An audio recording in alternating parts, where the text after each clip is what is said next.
Bienvenidos a Audiolibros con Irlanda. Los libros son grabados por personas reales. No utilizamos IA, por lo que agradecemos tu comprensión si hay algún error en la pronunciación. Espero disfrutes el libro y bienvenido. Aristóteles y Dante descubren los secretos del universo. Para todos los chicos que han tenido que aprender a jugar con otras reglas.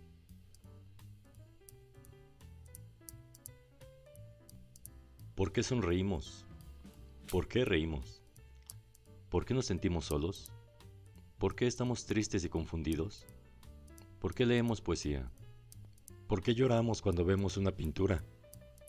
¿Por qué se alborota nuestro corazón cuando amamos? ¿Por qué sentimos vergüenza? ¿Qué es esa cosa en las entrañas llamada deseo?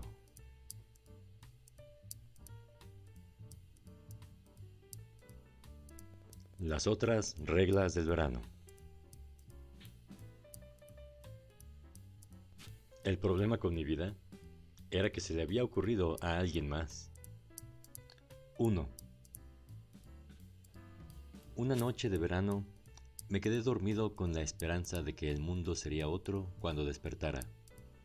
En la mañana, cuando abrí los ojos, el mundo era el mismo. Me quité las sábanas y me quedé acostado mientras el calor se filtraba por mi ventana abierta. Mi mano alcanzó el disco del radio. Tocaban Alone. Mierda, Alone. Una canción de un grupo llamado Heart. No era mi canción favorita. No era mi banda favorita. No era mi tema favorito.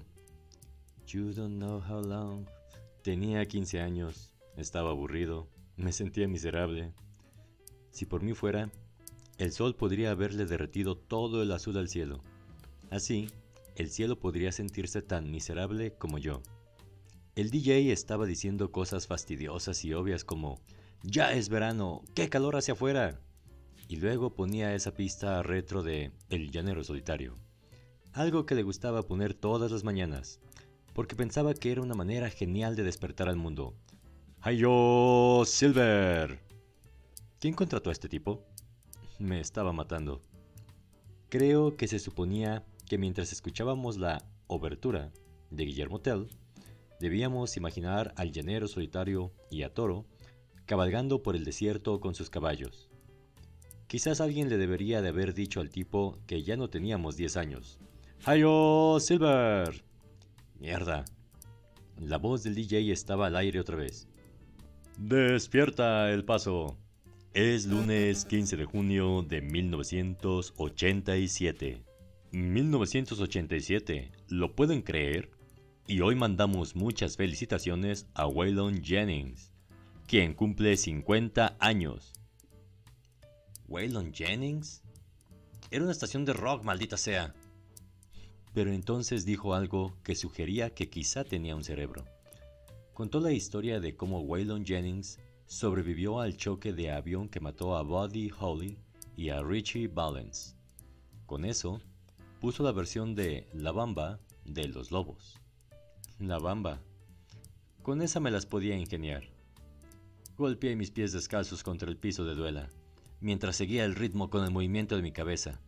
Me empecé a preguntar qué había pasado por la mente de Ritchie Valens antes de que el avión se estrellara contra el despiadado suelo. Oye, Buddy, ¿se acabó la música? Que la música se acabe tan pronto. Que la música se acabe tan pronto cuando apenas comenzó.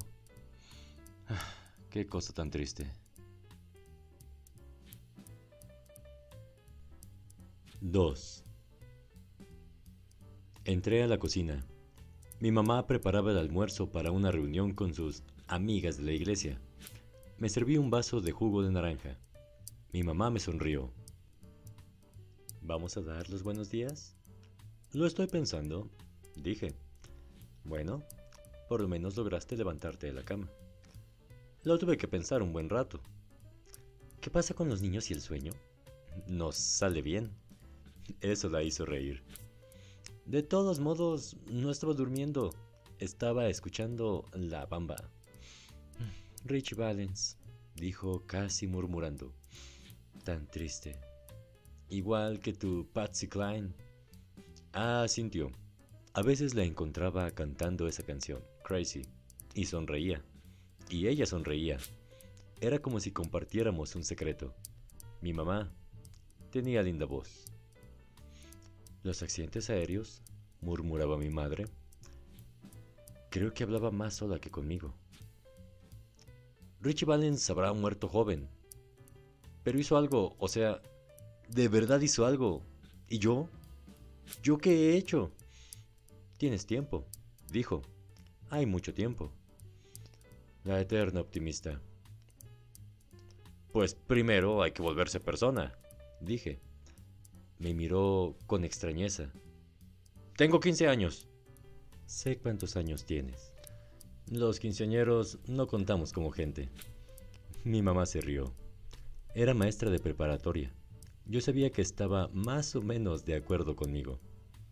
¿Y de qué se trata la gran reunión? Estamos reorganizando el banco de alimentos. ¿Banco de alimentos? Todos deben comer. A mi mamá le apasionaban los pobres. Lo había vivido. Sabía cosas sobre el hambre que yo nunca conocería. Sí, dije. Supongo. Quizás nos puedas ayudar. Claro, dije. Odiaba que me ofrecieran de voluntario. El problema con mi vida era que se le había ocurrido a alguien más. ¿Qué vas a hacer hoy? Sonaba como un desafío. No me voy a ir con una pandilla. No es gracioso. Soy mexicano. ¿No es lo que hacemos? No es gracioso. No es gracioso, dije. Va, no es gracioso. Me dieron ganas de salir de casa. No es que tuviera algún lugar a donde ir. Cuando mi mamá invitaba a sus amigas de la iglesia, sentía como que me sofocaba.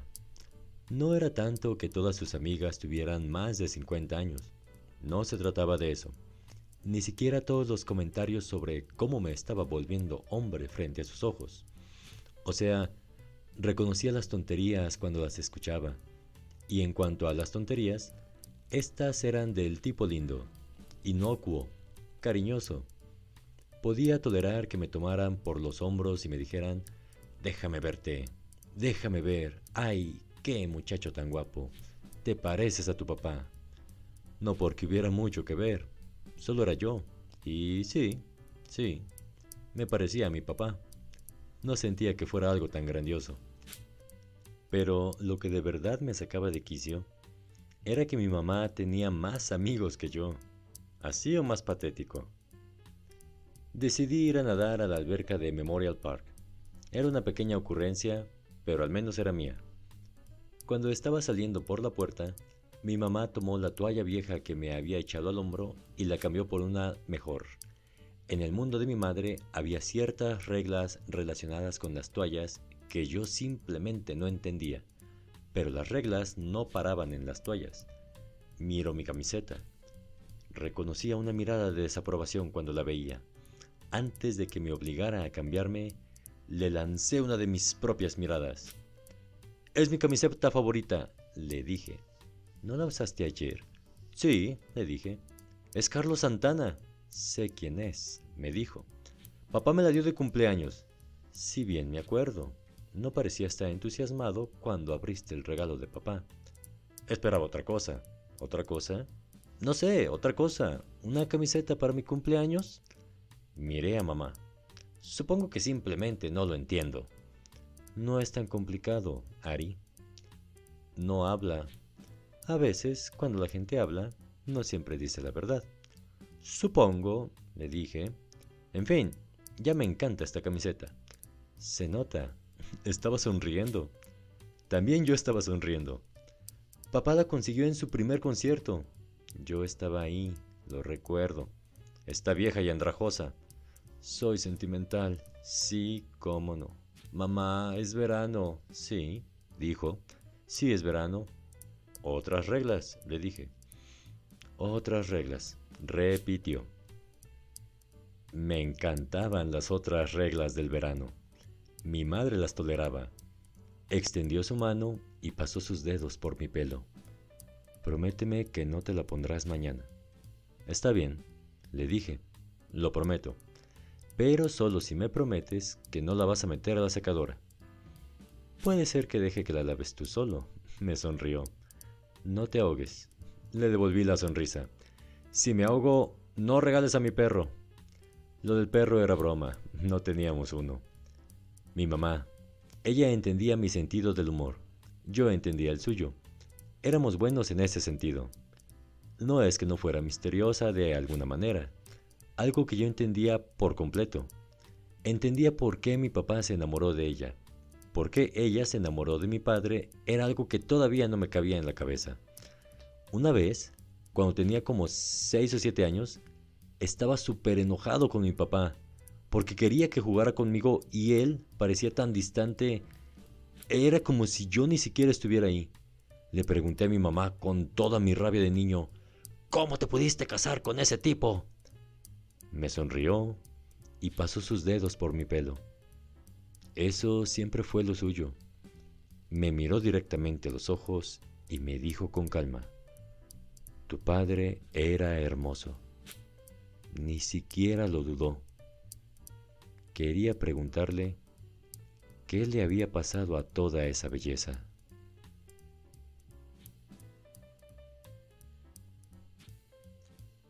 3.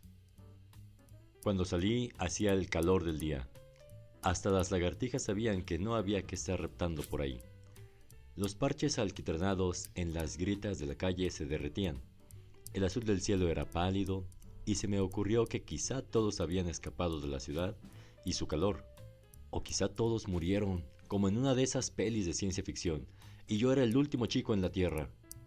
Pero justo cuando me pasó esa idea por la cabeza, una banda de tipos que vivían en el barrio pasó junto a mí en sus bicis, haciéndome desear que sí fuera el último chico sobre la Tierra. Se reían y mataban el tiempo, y parecía que se la estaban pasando muy bien.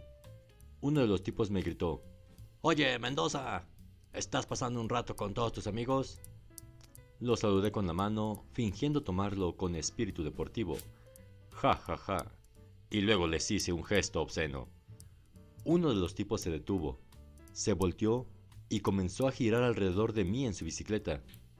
«¿Quieres volver a hacer eso?», preguntó. Le volví a hacer el gesto. Detuvo su bicicleta justo frente a mí y trató de sostener mi mirada. No funcionó. Yo sabía quién era. Su hermano, Javier, se había metido conmigo una vez. Le di una paliza. Enemigos de por vida. No me arrepentía. Sí, bueno, era irascible. Lo admito. Puso voz de malo, como si me asustara. «No te metas conmigo, Mendoza».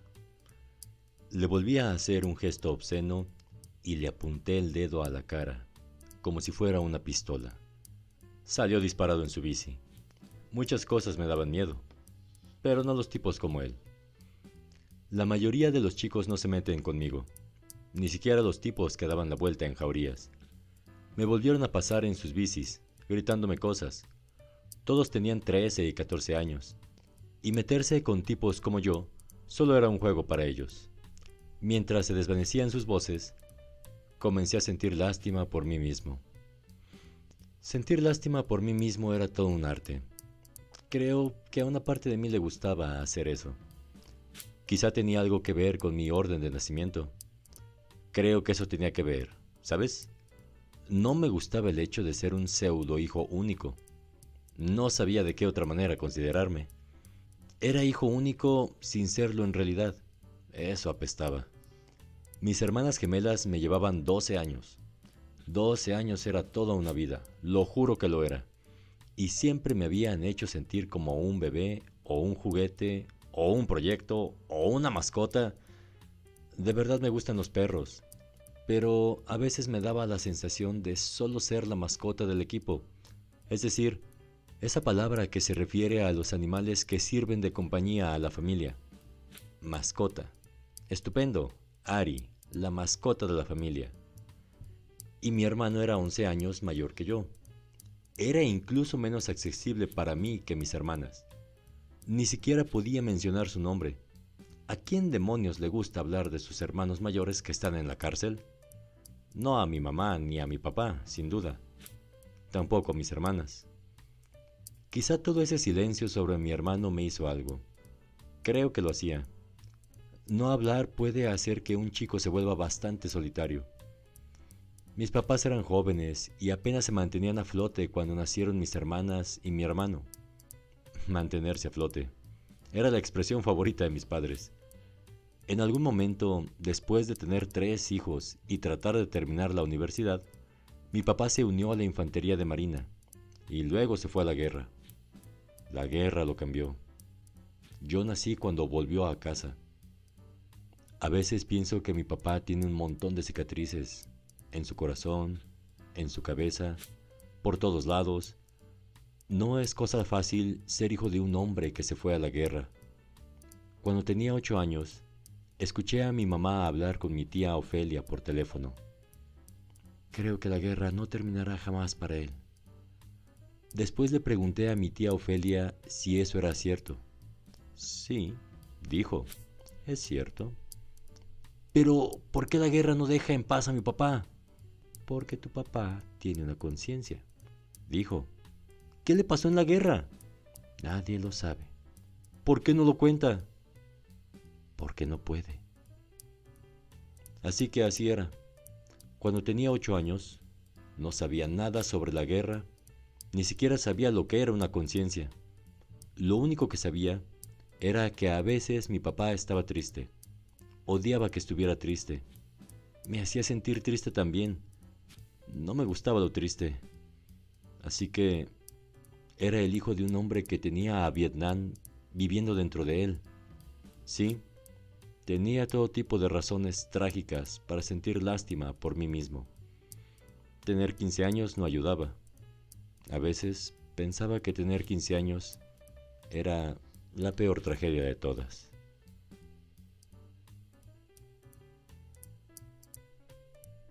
¡4! Cuando llegué a la alberca, me tuve que dar un duchazo. Esa era una de las reglas. Sí, reglas. Odiaba ducharme con un montón de otros tipos. No sé, simplemente no me gustaba. Ya sabes, a algunos tipos les gustaba hablar mucho, como si fuera normal estar en la ducha con un montón de tipos y hablar sobre el maestro que odiabas o la última película que viste o la chica con la que querías hacer algo. Yo no tenía nada que decir. Tipos en la ducha no era lo mío. Caminé a la alberca y me senté del lado bajito y metí los pies en el agua. ¿Qué haces en una alberca cuando no sabes nadar? Aprender. Supongo que esa era la respuesta. Sí, había logrado enseñarle a mi cuerpo a mantenerse a flote en el agua. De alguna manera me había tropezado con algún principio de la física, y lo mejor de todo era que había hecho el descubrimiento yo solo. Yo solo estaba enamorado de esa frase. No era muy bueno para pedir ayuda, una mala costumbre que heredé de mi padre. Y, de todos modos, los instructores de natación que se hacían llamar salvavidas apestaban. No les interesaba mucho enseñarle a un mocoso flaquito de 15 años a nadar. Lo que sí les interesaba bastante eran las chicas a las que de repente les habían brotado senos. Estaban obsesionados con los senos. Esa es la verdad. Escuché a uno de los salvavidas hablar con otro de los salvavidas mientras se suponía que debía estar observando a un grupo de niñitos. Una chica es como un árbol cubierto de hojas. Solo te dan ganas de escalarla y arrancarle todas esas hojas. El otro tipo se rió.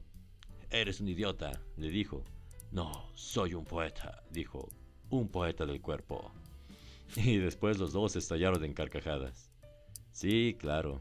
Esos dos eran Walt Whitman en ciernes. Verás, el tema con los chicos era que en realidad no me gustaba estar cerca de ellos. O sea, los chicos me incomodaban. No sabía por qué. No exactamente, solo que, no sé, no pertenecía. Creo que lo que me avergonzaba por completo era que yo era un tipo. Y de verdad me deprimía que hubiera la clara posibilidad de crecer y volverme como uno de esos imbéciles. ¿Una chica es como un árbol? Sí, ese tipo era tan listo como un trozo de leña infestado de termitas. Mi mamá diría que solo era una etapa. Sus cerebros pronto regresarían. Sí, cómo no. Quizá la vida sí era solo una serie de etapas, una etapa tras otra tras otra. Quizá en un par de años yo estaría pasando por la misma etapa que esos salvavidas de 18 años. No es que de verdad creyera en la teoría de etapas de mi mamá. No me sonaba como una explicación, me sonaba como un pretexto. Creo que mi mamá no entendía todo el rollo de los chicos. Tampoco yo entendía todo el rollo de los chicos. Y eso que era un chico. Tenía la sensación de que algo estaba mal conmigo. Supongo que era un misterio hasta para mí mismo. Eso apestaba. Tenía problemas serios. Una cosa era segura. De ninguna manera iba a pedirle a uno de esos idiotas que me echara la mano con la natación. Mejor estar solo y miserable. Mejor ahogarse. Así que me quedaba solo y trataba de flotar. No es que me estuviera divirtiendo. Fue ahí cuando escuché su voz medio chillona. Yo te puedo enseñar a nadar. Me moví al lado de la alberca y me levanté en el agua, entrecerrando los ojos con la luz del sol. Se sentó en la orilla de la alberca. Lo miré con suspicacia. Sí, un tipo se estaba ofreciendo para enseñarme a nadar. Entonces de seguro era otro perdedor. ¿Dos perdedores? ¿Qué tan divertido podía ser eso? Una de mis reglas era que más valía estar aburrido solo que aburrido con otro. Básicamente vivía por esa regla. Quizá por eso no tenía amigos. Me miró, esperaba, y luego me volvió a preguntar. Te puedo enseñar a nadar si quieres. Como que me gustó su voz. Sonaba como que estaba resfriado. Ya sabes, como que estaba a punto de perder la voz. Hablas raro, le dije. Alergias. Me dijo. ¿Alérgico a qué? Al aire. Dijo. Eso me hizo reír. Mi nombre es Dante. Dijo. Eso solo me hizo reír más. Lo siento, dije. Está bien, la gente se ríe de mi nombre. No, le dije. Es que da la casualidad de que me llamo Aristóteles. Sus ojos se iluminaron. O sea, el tipo estaba listo para escuchar toda palabra que dijera. Aristóteles, repetí. Y luego los dos nos pusimos un poquito locos, riendo. Mi papá es profesor de inglés. Dijo. Por lo menos tienes un pretexto. Mi papá es cartero. Aristóteles es el nombre de mi abuelo. Y luego pronuncié el nombre de mi abuelo con un acento bien formal y mexicano. Aristóteles. Y mi primer nombre es Ángel. Y luego lo volví a pronunciar. Ángel. ¿Te llamas Ángel Aristóteles? Sí, ese es mi nombre. Nos volvimos a reír. No podíamos parar. Me pregunté de qué nos reíamos. ¿Era solo por nuestros nombres? ¿Nos reíamos porque sentíamos alivio? ¿Estábamos felices? La risa era otro de los misterios de la vida. Solía decirle a la gente que mi nombre era Dan. O sea, ya sabes, solo quitaba 2 letras, pero paré de hacerlo. No era honesto, y de todos modos siempre me descubrían, y me sentía como un mentiroso y un idiota. Me avergonzaba de mí mismo, por avergonzarme de mí mismo. No me gustaba sentirme así. Se encogió de hombros. Todos me dicen Ari, le dije. Es un placer, Ari. Me gustó como dijo, es un placer, Ari. Como si lo dijera sinceramente. Está bien, le dije. Enséñame a nadar. Supongo que lo dije como si le estuviera haciendo un favor. O no lo notó, o no le importó. Dante era un maestro muy preciso. Era un nadador de verdad. Entendía todo sobre los movimientos de los brazos y las piernas, y la respiración. Entendía cómo funcionaba un cuerpo mientras estaba en el agua. El agua era algo que adoraba, algo que respetaba. Entendía su belleza y sus peligros. Hablaba de nadar como si fuera una forma de vida. Tenía 15 años. ¿Quién era este tipo? Parecía un poco frágil, pero no lo era. Era disciplinado y rudo. y conocedor, y no fingía ser estúpido y ordinario. No era ninguna de esas dos cosas. Era divertido y centrado y feroz. O sea, el tipo podía ser feroz y no tenía gota de crueldad. Yo no entendía cómo podías vivir en un mundo cruel y que nada de esa crueldad se te pegara. ¿Cómo podría vivir un tipo sin un poco de crueldad? Dante se volvió un misterio más en un universo lleno de misterios.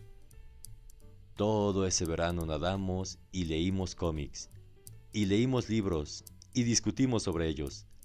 Dante tenía todos los viejos cómics de Superman de su padre. Le encantaban. También le gustaba Archie y Verónica. Yo odiaba esa mierda, No es mierda. dijo. A mí me gustaban Batman, Spider-Man y Hulk, el hombre increíble, Demasiado oscuro. dijo Dante. ¿Lo dice un tipo que ama el corazón de las tinieblas de Conrad? Eso es distinto. Dijo. Conrad escribía literatura. Yo me la pasaba discutiendo que los cómics también eran literatura, pero para un tipo como Dante, la literatura era un asunto muy serio. No recuerdo haber ganado jamás un argumento con él. Era incluso mejor para debatir. También era mejor lector. Por él leí el libro de Conrad. Cuando terminé de leer, le dije que lo había odiado. Excepto, le dije, que es cierto. El mundo es un lugar oscuro. Conrad tiene razón en eso. Quizá tu mundo, Ari, pero no el mío. Sí, le dije. ¿Sí? Sí. Me dijo. La verdad es que le mentí. Me encantó el libro. Pensé que era la cosa más hermosa que jamás hubiera leído. Cuando mi padre vio lo que estaba leyendo, me dijo que era uno de sus libros favoritos. Quería preguntarle si lo había leído antes o después de pelear en Vietnam. No tenía sentido hacerle preguntas a mi padre. Nunca las contestaba. Yo tenía la idea de que Dante leía porque le gustaba leer. Yo leía porque no tenía otra cosa que hacer. Él analizaba las cosas. Yo solo las leía. Tengo la sensación de que yo tenía que buscar más palabra en el diccionario que él. Yo era más oscuro que él. Y no estoy hablando solo sobre el color de nuestra piel. Me dijo que yo tenía una visión trágica de la vida. Por eso te gusta Spider-Man. Solo soy más mexicano, le dije. Los mexicanos son gente trágica. ¿Puede ser? Dijo. Eres el estadounidense optimista. ¿Es un insulto? Puede ser, le dije. Nos reímos. Siempre nos reíamos. No éramos parecidos, Dante y yo, pero sí teníamos unas cuantas cosas en común. Para empezar, a ninguno de los dos nos dejaban mirar la tele durante el día. A nuestros padres no les gustaba lo que la televisión le hacía a la mente de un chico. Los dos habíamos crecido con sermones que sonaban más o menos así. Eres un niño, sal y haz algo. Hay un mundo entero allá afuera que te espera. Dante y yo éramos los últimos dos chicos en Estados Unidos que crecieron sin tele. Un día me preguntó, ¿crees que nuestros papás tienen razón? ¿Que hay todo un mundo allá afuera que nos espera? lo dudo, dije. Se rió. Luego tuve esta idea. Subamos al autobús y veamos qué hay ahí fuera. Dante sonrió. Los dos nos enamoramos de viajar en autobús. A veces andábamos en autobús toda la tarde. Le dije a Dante, los ricos no andan en autobús. Por eso nos gusta. Puede ser, le dije. ¿Somos pobres? No. Luego sonrió. Si escapáramos de casa, entonces los dos seríamos pobres. Pensé que había dicho algo muy interesante. ¿Lo harías alguna vez? Pregunté. ¿Escaparte? No. ¿Por qué no? ¿Quieres que te cuente un secreto? Claro. Estoy loco por mi mamá y mi papá. Eso de verdad me hizo sonreír. Nunca había escuchado a nadie decir eso sobre sus padres. O sea, nadie estaba loco por sus padres, excepto Dante. Y luego me susurró en el oído. Esa señora 2 asientos adelante de nosotros. Me parece que está teniendo una aventurilla. ¿Cómo lo sabes? susurré. Se quitó el anillo de bodas mientras se subía al autobús. Asentí y sonreí.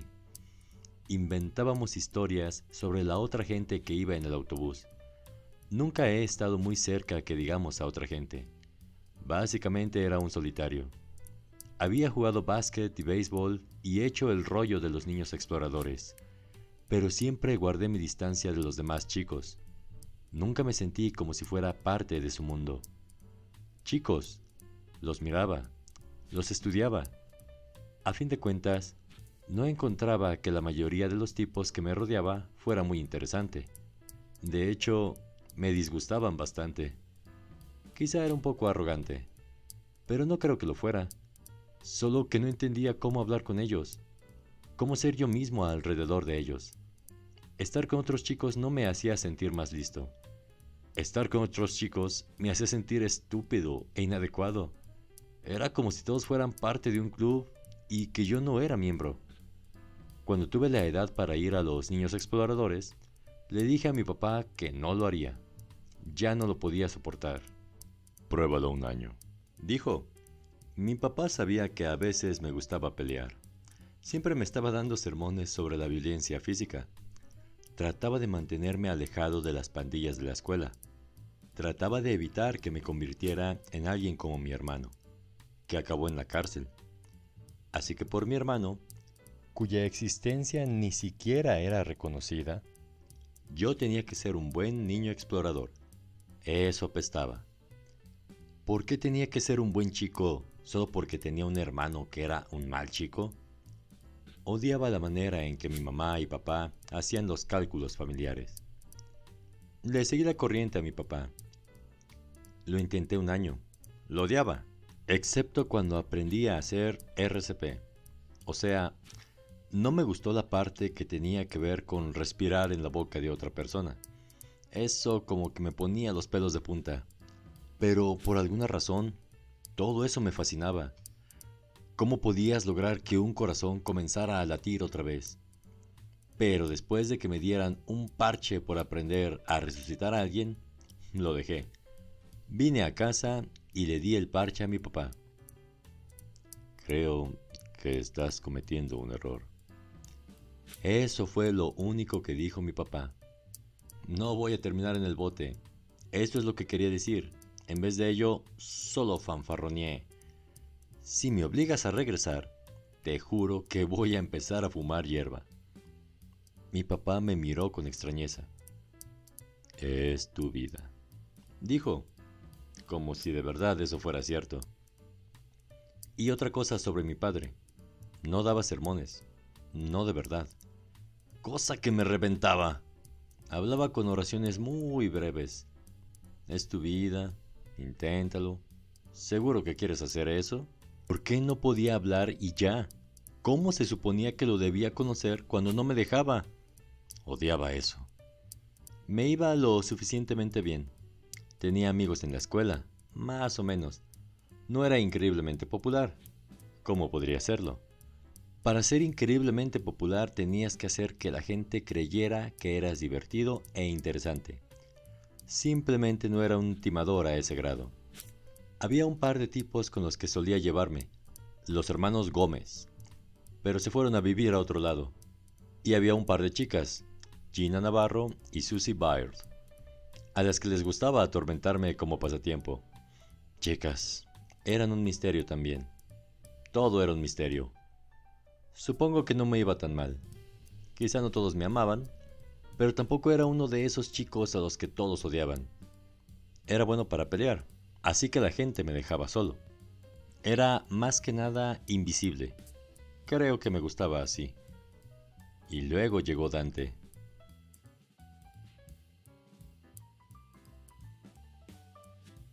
Si te ha gustado el video, puedes dejarnos un like y suscribirte para poder seguir trayéndote más audiolibros.